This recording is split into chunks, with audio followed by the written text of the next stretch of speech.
I just love a happy ending. Oh, music. Let's see where it's coming from.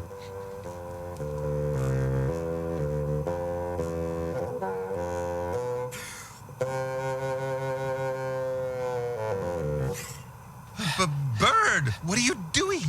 Well, I'm playing music for my flower.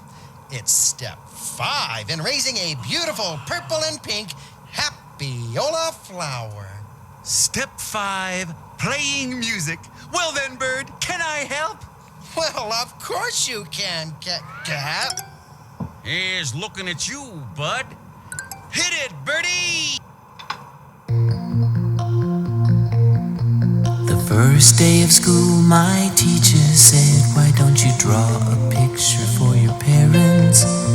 So I drew a picture of an alligator and I named him Terrence. When I gave that picture to my mom, she said, "I love pink alligators."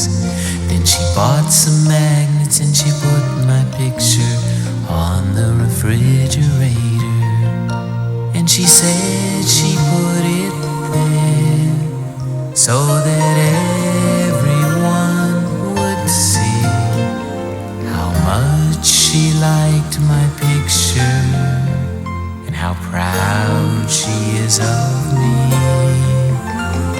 Now when the teacher asks me why a drawing takes so long, I say, 'cause it's a refrigerator picture